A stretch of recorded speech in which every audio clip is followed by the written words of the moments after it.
Hello friends, welcome to my YouTube channel. कैसे हैं आप? हमेशा की तरह यूज़फुल टिप्स के साथ आज की वीडियो शुरू कर लेते हैं। चलिए फ्रेंड, मेरी पहली टिप होने वाली है इस तरीके के अचार के डिब्बों को लेके।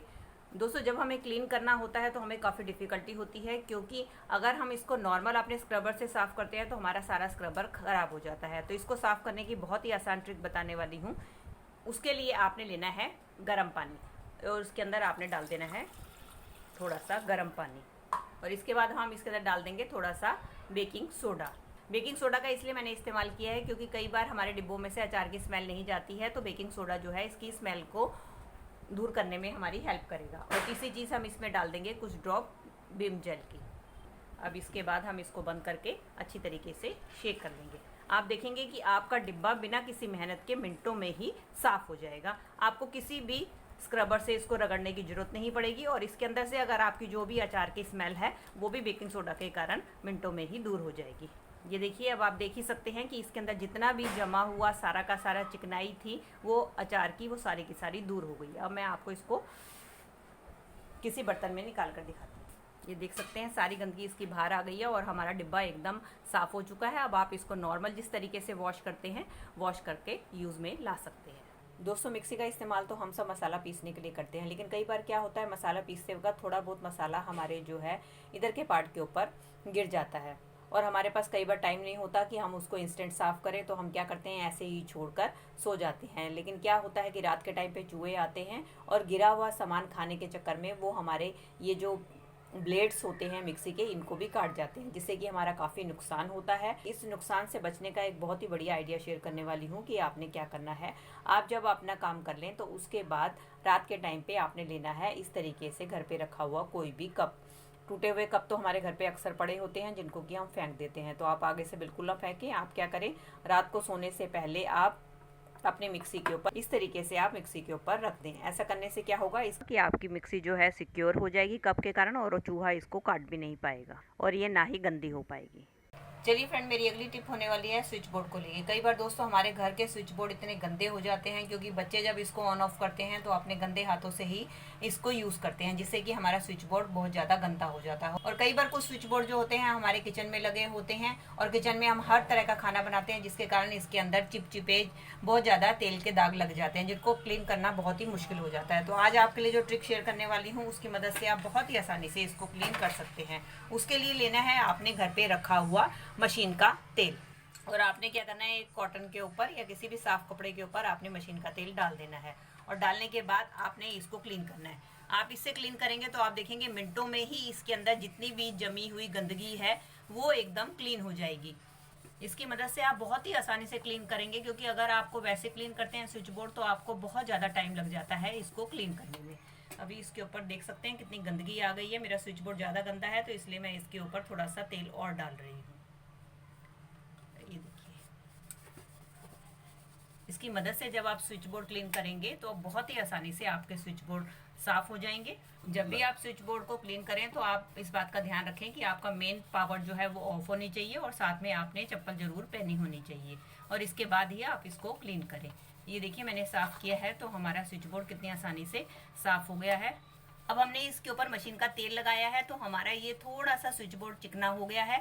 अगर हम इसको इसी तरीके से छोड़ देंगे तो फिर इसके ऊपर गंदगी जो है जमती चली जाएगी। तो इसकी चिकनाई को थोड़ा सा कम करने के लिए हम लेंगे कॉटन, और कॉटन के ऊपर हम डाल देंगे थोड़ा सा पाउडर, टेल्कम पाउडर।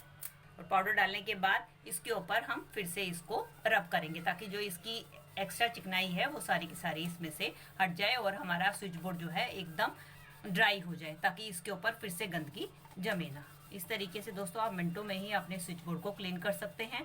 कई बार दोस्तों क्या होता है कि हमारे लाइट पंखे सबके सब जल रहे होते हैं और हमें अचानक घर से बाहर जाना पड़ता है, और लाइट गई होती है तो हम घर से बाहर चले जाते हैं, लेकिन जब वापस आते हैं तो लाइट आ जाती है और हमारे सारे पंखे, बिजली के जो स्विच है इसी तरीके से ऑन रहते हैं, जिससे कि हमारे बिजली चलती रहती है और हमारा बिजली का बिल बहुत ज़्यादा आता है। इसलिए आप जब भी घर से बाहर जाएं तो आपने इस बात का ध्यान रखना है कि आपने जो भी आपके स्विचेस हैं पंखे के या आपके लाइट के, वो सारे के सारे आपने ऑफ करके ही घर से बाहर जाना है। चलिए फ्रेंड्स, अगले जुगाड़ में मैंने इस तरीके की एक बॉटल ले लिया प्लास्टिक की। अब हमें क्या करना है, अब हमें इसका जो ऊपर वाला हिस्सा है इसको हमें कट करके अलग कर देना।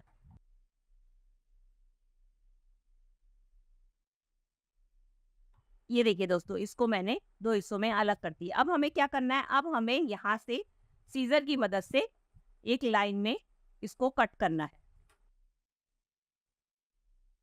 हमें बिल्कुल नीचे तक एंड तक कट नहीं करना, बस थोड़ा-सा हमें कट लगाना है। इस तरीके से हम दोनों साइड से इसको थोड़ा-थोड़ा सा कट कर,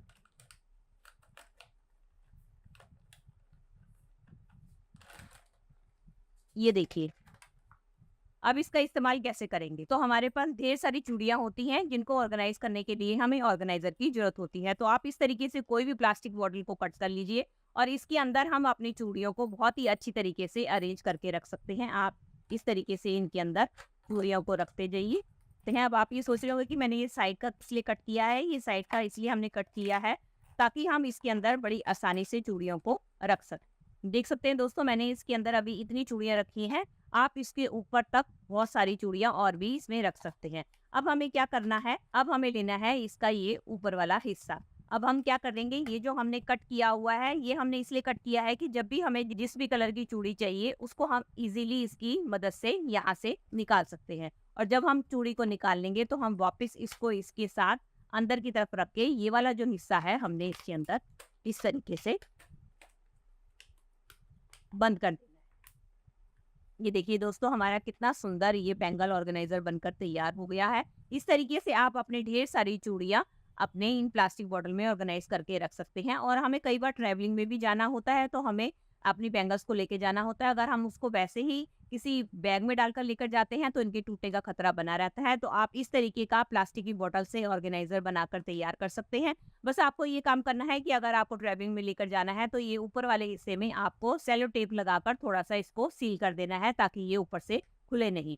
और आप ये देखिए, अगर आपको नॉर्मल घर पे रखना है तो आप इसको इस तरीके से भी रख सकते हैं और चाहे तो आप इस तरीके से भी रख सकते हैं। ये बिल्कुल भी खुलने वाला नहीं है और इसमें से आपकी चूड़ियाँ नहीं निकलेंगी। और जब आपको ज़रूरत हो तो आप इसका ऊपर वाला कैप हटाइए और इसका ये जो साइड वाला पोर्शन हमें कट किया है, इसमें से कट करके जो भी आपको चूड़ी चाहिए आप उस चूड़ी को निकाल कर इसका इस्तेमाल कर सकते हैं। और इसको फिर से इस तरीके से पैक करके आप इसको कहीं भी रख सकते हैं। चलिए फ्रेंड, बढ़ते हैं अगली टिप की तरफ। दोस्तों, पूरियां तो हम सब अपने घर पे बनाते ही हैं और पूरियां बनाने के लिए अक्सर हम बेलन का इस्तेमाल करते हैं। क्या कभी आपने पूरियां बनाने के लिए चार्जर का इस्तेमाल किया है? नहीं तो आज मैं आपको बताऊंगी कि आप चार्जर की मदद से ढेरों पूरियां मिनटों में कैसे बनाकर तैयार कर सकते हैं, वो भी बिना बेलन के लिए। उसके लिए आपने कोई भी चार्जर लेना है। इस तरीके से हमें जरूरत होगी किसी भी कंटेनर के कैप की। अब हमें क्या करना है, इस चार्जर को हमें इस कैप के ऊपर इस तरीके से चिपका देना है। अब ये हमारा एक बहुत बढ़िया टूल सा बनकर तैयार हो गया है। इसकी मदद से कैसे पूरियां बनानी है, चलिए आपको मैं दिखाती हूँ। पहले हमें क्या करना है, हमें तेल लेना है और अच्छी तरीके से हमें चकले के ऊपर तेल को लगा देना है। और इसके बाद जो हमने लोई लेनी है, इसको भी हमने इसके ऊपर भी हमने तेल को अच्छी तरीके से कोट कर देना है। अब ये जो हमने अपना टूल बनाया है, इसकी मदद से अब हम इसके ऊपर रखेंगे और इसके ऊपर पूरे प्रेशर से दबाएंगे। अभी देखिए, ये हमारी पूरी बनकर तैयार हो गई। इसी तरीके से आप ढेरों पूरियां बना सकते हैं। चलिए मैं आपको अब एक पूरी और बनाकर दिखाती हूँ। इसके लिए फिर से आपने एक पेड़ा ले लेना है और थोड़ा सा लोई के ऊपर और अपने चकले के ऊपर आटे को लगा देना है। और इसके बाद जो हमने टूल बनाया है, टूल को रखेंगे और इसको धीरे से थोड़ा सा प्रेस करेंगे। जैसे ही आप प्रेस करेंगे, देखिए आपकी पूरी, ये देखिए इस तरीके से आपकी पूरी बनकर तैयार हो जाएगी। इस तरीके से आप बिना बेलन चार्जर की मदद से ढेरों पूरियां बनाकर अपने समय की बचत कर सकती हैं। चलिए फ्रेंड, देख लेते हैं अगली टिप को। मेरी अगली टिप होने वाली है तेल को लेके। दोस्तों, जब भी हम तेल में पूरी या पकौड़ी वगैरह कुछ भी बनाते हैं तो आपने देखा है लास्ट में हमारा तेल इस तरीके से गंदा रह जाता है। हम इसको दोबारा से यूज नहीं कर पाते हैं क्योंकि इसके अंदर काफी सारे हमारे खाने के पार्टिकल्स रह जाते हैं। अगर हम इसको नॉर्मल छन्नी से छान कर यूज करते हैं तो भी काफी सारा इसके अंदर पार्टिकल्स रह जाते हैं। अच्छी तरीके से हमारा तेल जो है क्लीन नहीं हो पाता है। तो उसके लिए बहुत ही आसान ट्रिक है कि आपने क्या करना है, आपने लेने हैं इस तरीके से एक कटोरी और उसके ऊपर छन्नी रख देनी है। छन्नी के बाद आपने लेनी है कॉटन। इस तरीके से आप ले लें कॉटन का पीस और आपने रख देना है छन्नी के ऊपर। और इसके बाद आपने जो भी तेल ड्रेन करना है वो आप इसके ऊपर डालें।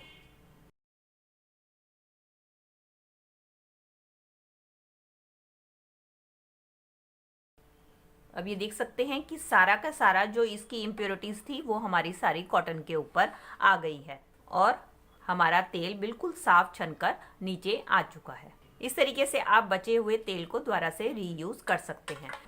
तो दोस्तों ये थी मेरी आज की टिप्स। आई होप आपके लिए हेल्पफुल रही होंगी। तो दोस्तों अगर आपको ये मेरी वीडियो अच्छी लगी है या थोड़ी सी भी हेल्पफुल लगी है तो प्लीज़ इसको लाइक, शेयर और कमेंट कीजिएगा और मेरे चैनल को भी बेल आइकन के साथ सब्सक्राइब कर दीजिएगा अगर आप इसी तरीके की और भी वीडियो देखना चाहते हैं तो। चलिए दोस्तों मिलती हूँ नए टॉपिक और नई वीडियो के साथ। Till then take care and bye bye.